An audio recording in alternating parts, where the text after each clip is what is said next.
다 같이 일어나셔서 하나님의 말씀 한 목소리로 읽겠습니다. 이사야서 13장 1절에서 22절까지의 말씀입니다. 구약성경 980페이지입니다. 9절에서 12절까지만 읽겠습니다. 9절에서 12절 말씀 다 같이 읽겠습니다. 여호와의 날 곧 잔혹히 분냄과 맹렬히 노하는 날이 임하여 땅을 황무케 하며 그 중에서 죄인을 멸하리니 하늘의 별들과 별떨기가 그 빛을 내지 아니하며 해가 돋아도 어두우며 달이 그 빛을 비치지 아니할 것이로다. 내가 세상의 악과 악인의 죄를 벌하며 교만한 자의 오만을 끊으며 강포한 자의 거만을 낮출 것이며 내가 사람을 정금보다 희속케 하며 오빌의 순금보다 희귀케 하리로다. 아멘. 오늘의 본문이 있는 이사야서 13장부터 23장까지에는 열방을 향한 하나님의 심판에 대한 이야기가 나옵니다. 1장부터 12장까지 이스라엘에 집중했던 이사야 선지는 이제 눈을 열방으로 돌립니다. 잠시 1장에서 12장까지의 이야기를 간략하게 정리해 보겠습니다. 첫 장인 1장에서는 이사야서 전체의 주제에 대해 말하고 있습니다. 그것은 어떻게 본질상 죄인인 이스라엘 백성이 오직 한 분 참되고 살아계신 하나님이신 이스라엘의 전능하신 분의 신실하고 순종하는 백성으로 변화될 것인가 하는 문제입니다. 이사야 선지는 1장부터 12장을 통해 인간의 마음이 그토록 죄악된 것과 하나님의 거룩하심 앞에서 인간의 절망적인 상태를 보여줍니다. 그는 이스라엘 백성의 종교적, 사회적 그리고 정치적 삶 전반에 가득했던 죄를 적나라하게 폭로합니다. 이와 같은 이스라엘의 고집스러운 불순종이 그 먼 옛날 이스라엘에게만 해당된 것이 아니라 바로 우리의 것임을 우리는 늘 기억해야 합니다. 심판과 구원의 메시지가 반복되어 주어지는 가운데 하나님께서는 그 메시지를 듣고 회개할 준비가 되어 있는 사람들과는 기꺼이 함께 변론하고도 남으실 분이십니다. 그렇지만 마음을 완악하게 하고 하나님께로 돌이키지 않는 사람들에게는 피할 수 없는 재앙과 심판이 기다리고 있습니다. 7장과 8장에서 남유다는 동시에 외세의 위협과 하나님의 계시와 마주합니다. 여기서 하나님의 계시는 임마누엘이 오셔서 의와 평강의 영원한 다윗 왕조를 일으키실 것이라는 계시를 가리킵니다. 모든 것은 하나님의 백성이 하나님의 약속을 믿고 의지하기로 할 것인가 아니면 세상과 인간 스스로의 힘에 의지하기로 할 것인가에 달려 있습니다. 그러나 아하스는 북이스라엘과 아람 동맹의 위협 앞에서 여호와께 의지하기보다는 아수르에게 도움을 청하는 세상적인 선택을 했습니다. 이처럼 교만한 아하스와는 달리 이사야 선지는 하나님의 거룩하심과 어미하심 앞에서 자신을 낮추고 죄를 회개하고 깨끗게 됨을 받습니다. 이사야 선지는 그렇게 해서 받은 사명을 감당하는 일에 충성을 다합니다. 11장과 12장에서는 하나님의 장엄하고 영원한 목적의 성취에 참여하는 유일한 길은 참다운 회개와 믿음과 순종으로 하나님 앞에 무릎 꿇는 것뿐이라는 사실을 강조하고 있습니다. 이어지는 13장에서 23장에는 바벨론, 아수르, 블레셋, 모압 등 이스라엘의 주변 국가들에 대한 심판의 선언과 경고가 10개의 신탁으로 나타나고 있습니다. 이것을 통해 하나님께서는 자신이 온 세상 모든 민족, 모든 나라의 주인이시며 통치자이시라는 것을 선언하고 계십니다. 열방을 향한 하나님의 심판에 대한 메시지는 이스라엘이 자신의 안전과 평화를 위해 신뢰하고 의지할 것은 열방이 아니라는 것을 말해줍니다. 그것은 다름이 아니라 이스라엘이 하나님 만군의 여호와를 온 세상의 최고의 통치권자로 신뢰해야 한다는 사실을 알려주기 위한 것입니다. 이스라엘은 주로 하나님의 뜻과 계획이 아닌 세상의 힘과 인간의 방법에 의지했습니다. 그리고 열방은 이스라엘이 그렇게 하도록 부추겼습니다. 일반적으로 열방은 하나님의 심판 도구로서 이스라엘에 대한 하나님의 사랑의 매로 사용됩니다. 그러나 그들 역시 그들의 죄에 대한 심판을 받아야 하는 존재들입니다. 이스라엘은 하나님의 심판을 받고 난 후 새로운 모습으로 회복되지만 열방은 하나님의 심판을 받으면 대개가 멸망하고 맙니다. 그렇다면 하나님께서는 왜 열방을 그냥 심판하지 않으시고 굳이 이사야 선지를 통해 계시의 말씀을 그들에게 전하시는 것입니까? 그것은 열방에 대한 경고의 메시지가 결국은 이스라엘을 향한 메시지이기 때문입니다.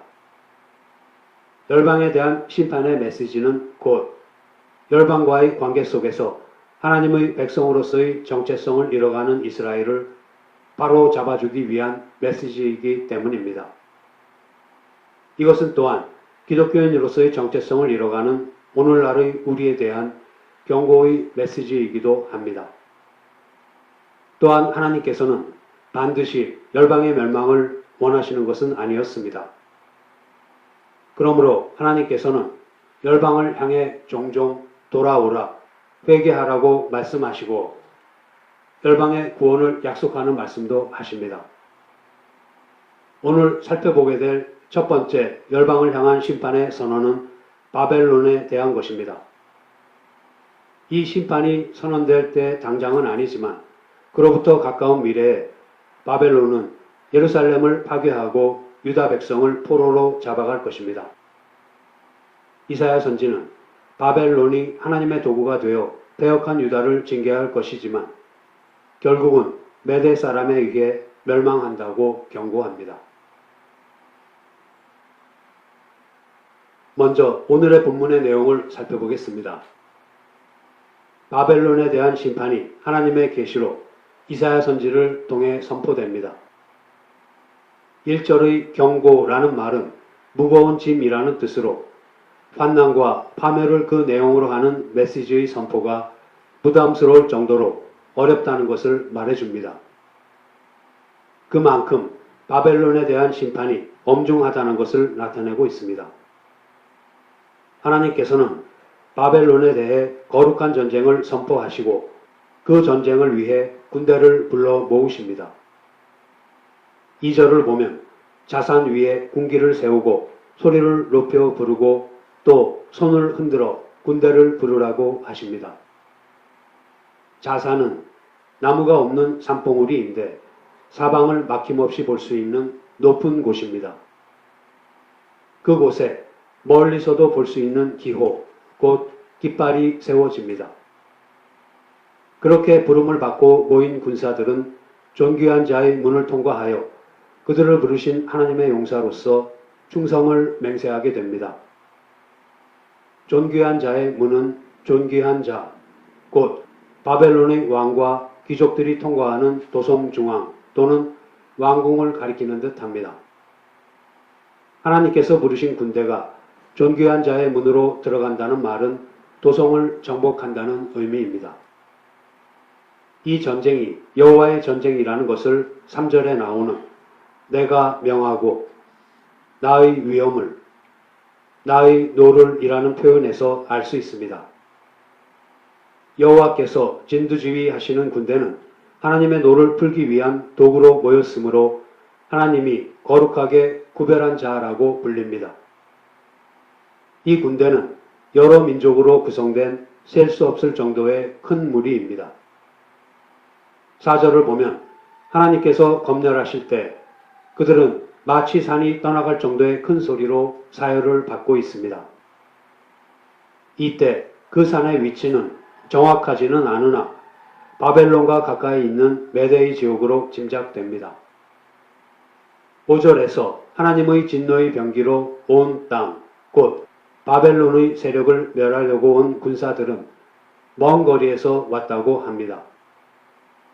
심지어 하늘가에서 왔다고도 하는 그들의 목적은 만군의 하나님 여호와를 역사의 주인으로 높이는 것입니다. 드디어 하나님께서는 여호와의 날을 선포하시고 심판의 모습을 구체적으로 보여주십니다. 이 심판은 6절의 애곡할지어다 라는 말로 시작합니다. 이사야 선지는 여호와의 날이 가까웠도다 하는 종말을 연상하게 하는 표현을 통해 바벨론의 멸망은 물론 세상의 종말까지도 내다보고 있습니다. 전능자에게서 멸망이 임한다라는 말에 이어서 나오는 상황은 여호와의 날이 얼마나 무서울 것인가를 잘 보여줍니다. 그날의 고통과 잔혹함 그리고 살육 등은 이루 말로 다 할 수 없을 정도입니다. 전쟁의 참혹함으로부터 도망가는 사람들의 모습은 최악의 고통을 겪는 모습으로 나타납니다. 특히 10절 하늘의 별들과 별떨기가 그 빛을 내지 아니하며 해가 돋아도 어두우며 달이 그 빛을 비치지 아니할 것이로다 하는 마지막 심판날을 가리키는 듯 합니다. 이것은 스가랴 선지가 본 마지막 날에 대한 환상과도 비슷합니다. 스가랴 14장 6절에서 7절 말씀입니다. 그 날에는 빛이 없겠고 광명한 자들이 떠날 것이라. 여호와의 아시는 한 날이 있으리니 낮도 아니요 밤도 아니라 어두워 갈 때에 빛이 있으리로다. 11절에 들어서서 하나님께서는 직접 바벨론 사람들의 죄악과 교만과 강포를 벌하겠다고 하십니다. 그 심판의 모습이 12절부터 16절에 담겨 있습니다. 바벨론 사람들은 겁먹은 동물들처럼 위험을 피해서 무작정 동족에게로 또 고향으로 도망갑니다. 그러나 그들은 동족에게나 혹은 고향에 가보지도 못한 채 거리에서 창에 찔리거나 칼에 죽임을 당하게 됩니다. 더욱 비참한 것은 그들의 눈앞에서 집은 노략당하고 아이들이 처참하게 죽고 아내는 적의 군사들에게 욕을 당하게 됩니다. 바벨론 사람들은 이처럼 그들이 이웃 나라를 정복할 때 행했던 일을 고스란히 당하게 될 것입니다. 이와 같은 잔혹함은 그간 이웃 나라에 대한 바벨론의 죄악과 강포가 얼마나 심했었던가를 짐작할 수 있게 해줍니다. 17절에서 22절은 하나님의 심판으로 완전히 파멸하게 되는 바벨론의 모습을 생생하게 그리고 있습니다. 유다의 심판을 위해서 바벨론을 사용하신 하나님께서는 이제 바벨론의 심판을 위해서 메대를 사용하십니다.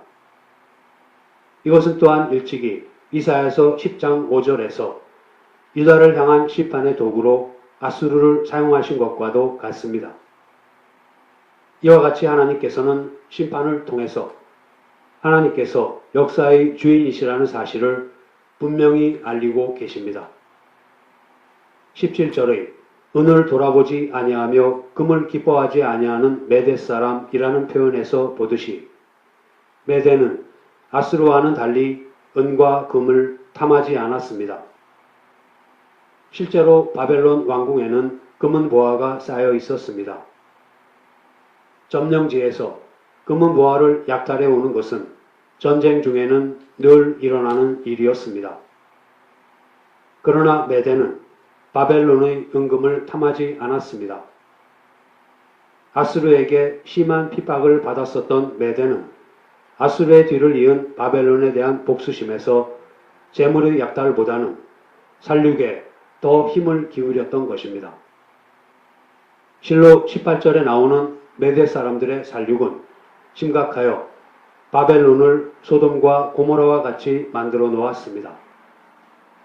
바벨론은 모든 나라 중에서도 가장 화려한 나라이며 갈대아 사람의 자랑거리였습니다. 갈대아인들은 주전 612년부터 539년 사이에 신바벨론을 이끌었던 사람들입니다. 그들에게 바벨론은 최고의 존재, 최강의 나라였습니다. 바벨론 왕 느부갓네살의 자만과 교만은 바로 이와 같은 최고, 최강이라는 자부심에서 나왔을 것입니다. 하나님께서는 이와 같은 자만과 교만을 꺾으십니다. 소돔과 고모라 같은 지경에 이른 바벨론의 처참한 모습은 우선 그 땅에 더 이상 거주하는 사람이 없는 것으로 나타납니다. 그뿐만 아니라 아라비아에 여행하는 상인들이나 양을 치며 유랑하는 목자들이 잠시 머무르는 곳으로도 사용하지 못할 정도로 황폐해집니다.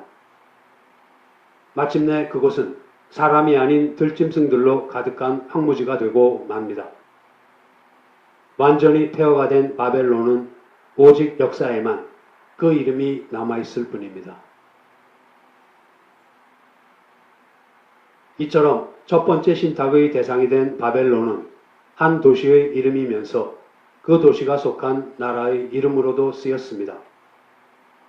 바벨론은 구바벨론과 신바벨론으로 나뉘어집니다. 구바벨론은 주전 1830년경에 셈족 계통의 아모리인들이 바벨론시를 중심으로 제1왕조를 열면서부터 시작되었습니다. 제6대 함무라비 왕에 이르러 최고의 전성기를 맞게 된 구바벨론은 함무라비 법전을 정비하고 메소포타미아 지역을 정복하면서 강력한 중앙 집권 체제를 갖추게 됩니다.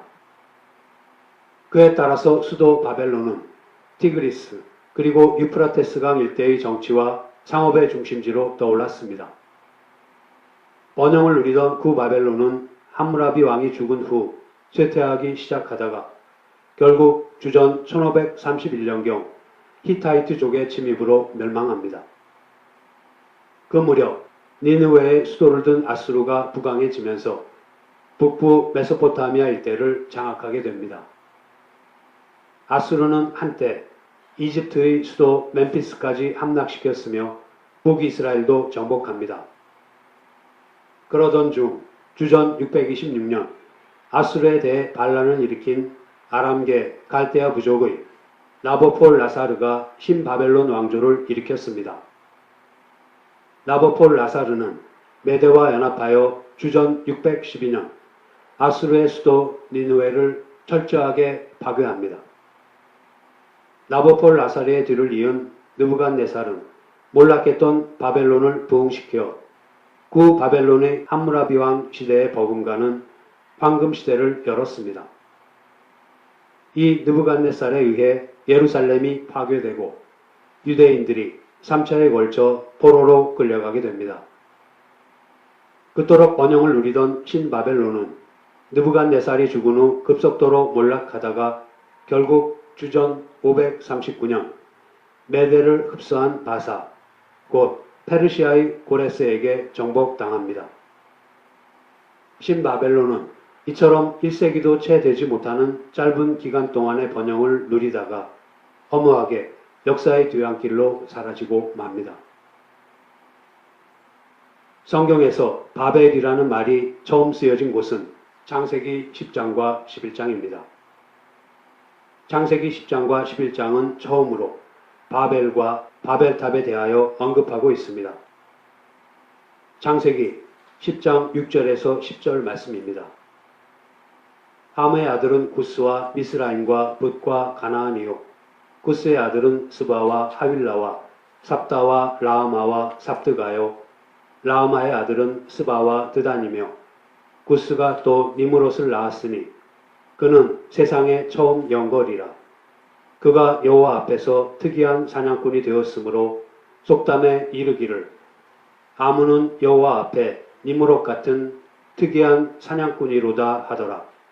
그의 나라는 신할 땅의 바벨과 에렉과 아갓과 갈레에서 시작되었으며 노아의 홍수 이후 최초 문명의 땅이었던 신할 땅 바벨의 주인은 니므롯이었습니다. 니므롯은 구스의 아들이며 구스는 노아의 세 아들 중 함의 아들입니다. 성경은 니므롯을 여호와께서 알아주시는 용감한 사냥꾼이 되었다고 묘사하고 있습니다. 니므롯은 구절의 여호와 앞에 니므롯같이 용감한 사냥꾼이라는 속담까지 생기게 할 정도로 고대의 유명한 자였습니다. 그러나 이 말은 니므롯이 사냥에 능한 자이면서도 여호와 하나님 앞에 불순종한 자로 유명해지게 되었음을 말해주고 있습니다. 홍수 직후 육식이 허락된 당시 사냥 자체가 악한 행위는 아니었으나 능란한 사냥 솜씨는 곧 권력이라는 모습으로 나타나게 되었을 것입니다. 결국 니므롯은 그것을 선하게 사용하지 않고 인간이 가진 죄성 가운데 타인을 억압하고 자기만의 행복을 누리기 위한 폭력적 권세로 사용했으리라고 짐작됩니다. 이러한 니므롯이 바벨의 성읍을 건설하고 바벨탑을 쌓았습니다. 창세기 11장 1절에서 9절 말씀을 함께 찾아보시겠습니다. 구약성경 13페이지입니다. 창세기 11장 1절에서 9절 말씀을 다같이 읽겠습니다. 온 땅의 구음이 하나이요 언어가 하나이었더라. 이에 그들이 동방으로 옮기다가 신할 평지를 만나 거기 거하고 서로 말하되 자 벽돌을 만들어 견고히 굽자 하고 이에 벽돌로 돌을 대신하며 역청으로 진흙을 대신하고 또 말하되 자 성과 대를 쌓아 대 꼭대기를 하늘에 닿게 하여 우리 이름을 내고 온 지면에 흩어짐을 면하자 하였더니 여호와께서 인생들에 쌓는 성과 대를 보시려고 강림하셨더라. 여호와께서 가라사대 이 무리가 한 족속이요 언어도 하나이므로 이같이 시작하였으니 이후로는 그 경영하는 일을 금지할 수 없으리로다. 자 우리가 내려가서 거기서 그들의 언어를 혼잡게 하여 그들로 서로 알아듣지 못하게 하자 하시고 여호와께서 거기서 그들을 온 지면에 흩으신 고로 그들이 성 쌓기를 그쳤더라. 그러므로 그 이름을 바벨이라 하니 이는 여호와께서 거기서 온 땅의 언어를 혼잡게 하셨음이라. 여호와께서 거기서 그들을 온 지면에 흩으셨더라. 아멘. 온 땅의 언어가 하나였을 때에 인류는 하나님을 대적하기 위해 신할 평지에 모여서 높이가 하늘에 닿는 위대한 탑을 건설하기로 결정합니다. 그 의도는 스스로의 이름을 내는 곳과 온 지역의 흩어짐을 면하기 위해서였습니다. 이것은 땅에 충만하라는 여호와의 명령에 대한 명백한 불순종이었습니다. 그들의 사악한 계획을 기뻐하지 않으셨던 하나님께서는 그들로 하여금 여러 다른 언어를 사용하게 하심으로써 언어의 소통을 막으셨습니다. 그 결과 바벨탑 건설은 중단되었고 사람들은 사방으로 흩어져 살게 됩니다. 그러므로 바벨론이라는 말은 하나님의 주권에 반역한다는 뜻을 가진 말과 근원적으로 동의어라고 할 수 있습니다. 또한 바벨이라는 말은 혼잡이라는 의미를 가지고 있습니다. 예수 그리스도께서 탄생하시기 600여 년 전에 존재하던 바벨론은 배교와 혼잡의 도시이며 국가였습니다. 하나님의 백성을 억압하고 주변의 여러 나라를 정복하고 다스렸던 바벨론에는 여러 가지 종교가 혼합된 형태의 거짓 종교들이 성행했습니다. 그 옛날부터 바벨론은 모든 거짓 종교의 어미가 되었습니다. 성경에서 바벨론은 우상숭배와 배교를 상징하고 있습니다. 요한계시록에서 사도 요한은 바벨론을 큰 바벨론이라 땅의 음녀들과 가증한 것들의 어미라 하고 묘사했습니다. 그러므로 바벨론은 하나님에 대해 적대적인 세력을 말합니다. 사도 요한 당시는 바벨론이 로마였다면 오늘날의 바벨론은 세상입니다. 요즘 교회의 현실을 보면 신유나 방언 등의 인사가 나타나야 성령님께서 역사하시는 것이라고 잘못 인식함으로써 성경의 가르침에서 벗어나 그것을 지나치게 그리고 인위적으로 강조하는 경향이 있습니다. 그러나 진정한 성령님의 역사는 죄를 깨닫게 하고 회개하게 하고 거듭나게 하고 하나님의 성품과 마음으로 변화시키고 곧 다시 오실 예수 그리스도를 맞을 준비를 하도록 하는 것입니다. 성령님은 우리를 거룩하고 순결하고 깨끗하게 만드십니다. 또한 성품을 변화시키시고 세상과 구별되게 하십니다. 이것이 성령님의 거룩한 역사입니다. 그러나 예수 그리스도의 이름을 부르면서도 드물지 않게 잘못된 진리와 복음 그리고 잘못된 믿음 가운데 있는 것이 이 마지막 시대 교회의 현실입니다. 그런데도 교회로 하여금 그것이 잘못된 것인 줄조차도 모른 채 한없이 타락하도록 하는 것이 바로 바벨론입니다. 이와 같은 바벨론에 대한 심판의 선언이 가르쳐주는 것은 여호와 하나님께서 세계 역사의 주인이시며 하나님 나라를 대적하는 세력은 반드시 심판을 받는다는 사실입니다. 오늘의 본문 중 11절 내가 세상의 악과 악인의 죄를 벌하며 교만한 자의 오만을 끊으며 강포한 자의 거만을 낮출 것이며 해서 말씀하셨듯이 하나님께서 바벨론을 심판하시는 이유는 교만 때문입니다. 우리가 깨달아야 할 것은 교만한 자에게는 반드시 하나님의 심판이 있기 때문에 높아질수록 겸손해야 한다는 사실입니다. 하나님께서 우리를 창조하실 때에 그 목적은 하나였는데 그것은 하나님의 사랑과 지혜와 능력과 영광을 우리를 통해서 나타내시려는 것이었습니다. 하나님께서는 모든 피조물 안에서 또는 피조물을 통해 자기 자신을 계시하고자 하셨으며 또 피조물과의 교제를 통해 자신의 선하심을 나타내려고 하셨습니다.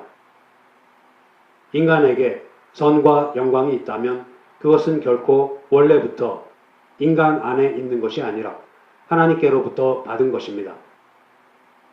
만물은 하나님으로 말미암아 존재하고 있기 때문에 피조물은 하나님께 대해 절대적인 의존 관계에 있습니다. 우리 피조물은 존재의 근원과 시작을 돌이켜보아야 할 뿐만 아니라 전적으로 하나님께 의존하고 있음을 알아야 합니다. 다시 말하면 인간에게 있어서 하나님의 은혜는 겸손히 비워진 마음에만 채워지는 것입니다. 이 빈 마음에 비로소 하나님께서는 임재하셔서 능력을 나타내시고 자신의 선하심을 드러내십니다. 피조물의 이와 같은 본질로 보아서 겸손은 전적으로 하나님께 의존하는 마음입니다. 교만해져서 이 겸손을 잃어버리게 된다면 이것은 모든 죄악의 근원이 됩니다. 천사들이 타락하여 하나님을 불순종하고 광명한 천국에서 흑암의 세계로 쫓겨나게 된 것은 스스로 교만한 마음을 가져서 자신을 높였기 때문입니다. 우리의 첫 조상인 아담과 하와는 하나님을 대리하여 피조물을 다스리는 자리에서 범죄하여 비참한 자리에까지 떨어지게 되었습니다. 그것 역시 간교한 뱀이 하나님과 같이 높아지고자 하는 마음, 즉 교만을 그들의 마음에 심어주었기 때문입니다. 인간이 하나님께 대해 맺어야 할 근본적이고 유일한 관계는 잃어버린 겸손을 다시 찾는 것 이외에는 아무것도 없습니다. 그러므로 그리스도께서 이 땅에 오신 것도 우리로 하여금 겸손한 마음을 회복하게 하셔서 그 겸손으로 말미암아 우리를 구원하시기 위해서였습니다. 빌립보서 2장 6절에서 8절 말씀을 함께 찾아보시겠습니다. 신약성경 320페이지입니다. 빌립보서 2장 6절에서 8절까지의 말씀을 다 같이 읽겠습니다. 그는 근본 하나님의 본체시나 하나님과 동등됨을 취할 것으로 여기지 아니하시고 오히려 자기를 비어 종의 형체를 가져 사람들과 같이 되었고 사람의 모양으로 나타나셨음에 자기를 낮추시고 죽기까지 복종하셨으니 곧 십자가에 죽으심이라. 아멘. 우리가 그리스도에게서 보는 그 겸손은 그리스도께서 성부 하나님과 계실 때에도 그를 주장했던 것이었습니다. 그 겸손은 그리스도로 하여금 이 땅에 내려오게 했습니다. 그리고 그는 이 땅 위에서 자기를 낮추시사 죽기까지 순종하셨던 것입니다. 그리스도께서 우리에게 이루어 주신 구원이란 곧 그리스도의 겸손 이외에 다른 그 어떤 것도 아니었습니다. 이 겸손은 하나님께 대한 예수님의 근본적인 태도였으며 십자가 위에서의 구속의 근거였습니다. 예수 그리스도는 인간으로서의 지극히 겸손한 생애를 통해서 인간의 운명을 대신 지고 구속을 성취하셨던 것입니다. 그리스도의 겸손은 우리의 구원이 되고 그리스도의 구원은 우리의 겸손이 됩니다. 만일 겸손이 없다면 신앙도 있을 수 없고 사랑도 기쁨도 평안도 있을 수 없습니다. 겸손이야말로 하나님의 은혜가 뿌리 내릴 수 있는 마음의 밭입니다. 겸손만이 홀로 하나님 앞에 설 수 있는 올바른 태도이며 또한 겸손만이 하나님으로 하여금 하나님으로서의 모든 역사를 우리에게 할 수 있게 하는 것입니다. 하나님께서는 우리 인간을 이성적 존재로서 창조하셨기 때문에 우리가 우리의 죄된 본성을 깊이 깨달으면 깨달을수록 우리는 좀 더 순종하게 될 것입니다. 요즘 교회에서 겸손에 대해 잘 가르치지 않는 것은 겸손의 본질과 또 그 중요성에 대한 이해가 부족하기 때문입니다. 우리가 하나님께 무엇을 바친다거나 받는다거나 하는 것은 문제가 되지 않습니다. 우리가 하나님의 전지전능하심을 진실로 느끼게 될 때에 우리 또한 우리 자신이 아무것도 아니라는 사실을 진정으로 알게 됩니다. 그리고 우리는 우리 자신이 아무것도 아니라는 의식을 가지게 될 때에야 비로소 우리의 모든 것이 되시는 하나님께 나아가게 됩니다. 피조물이 된 우리가 이제 이와 같은 의식을 갖게 되는 것이 참으로 복된 것임을 깨닫고 피조물로서의 우리의 몸이 하나님의 영광이 드러날 수 있는 도구와 그릇이 되도록 마음과 뜻과 정성을 다해야 할 것입니다. 이렇게 볼 때의 겸손이란 다름이 아니라 피조물로서의 우리 인간의 지위를 올바르게 인식하고 모든 것을 하나님께로 돌리는 것이라고 하겠습니다. 이제 말씀을 마치겠습니다. 앞서 이야기를 나눈 것과 같이 이방 나라들에 대한 심판의 메시지는 곧 이방 나라와의 관계 속에서 하나님의 백성으로서의 정체성을 이뤄가는 이스라엘을 바로잡기 위한 메시지입니다. 이것은 또한 기독교인으로서의 정체성을 이뤄가는 오늘날의 우리에 대한 경고라는 것도 잊지 말아야 합니다. 당시 이스라엘을 둘러싸고 있었던 이방 국가들이란 오늘날의 우리에게는 우리가 살고 있는 세상의 다양한 유혹과 핍박을 나타내고 있습니다. 이스라엘은 그들 주변에 있는 이방 국가와 하나님 사이에서 어떻게 행동을 했느냐에 따라 심판과 구원을 경험했습니다. 즉 예루살렘 성전에 모신 하나님께 제사를 올바르게 드리고 하나님을 의지하면 주변의 이방 국가는 전혀 위협이 되지 않았습니다. 그러나 반대로 이방 국가를 부러워하거나 두려워하여 하나님을 버리고 그들에게 의지하면 하나님께서는 오히려 그 이방 국가들을 사랑의 매로 삼아서 이스라엘을 때리셨던 것입니다. 그 중에 대표적인 것이 바벨론입니다. 바벨론은 세상 중의 세상이라는 뜻입니다. 바벨론은 하나님을 대적할 수 있을 만큼 힘과 돈과 문화와 인생의 쾌락 등을 전부 다 갖추었다는 착각에 빠져 있었습니다. 그것이 바로 하나님께서 싫어하시고 반드시 심판하시는 교만입니다. 바벨론은 오늘날의 세상을 살아가는 성도를 둘러싼 현실입니다. 세상은 이미 하나님 없이도 살아갈 수 있기에 충분할 만큼 발전했으며 계속해서 그 이상으로 발전해 가고 있다고 교만에 교만을 떨고 있습니다.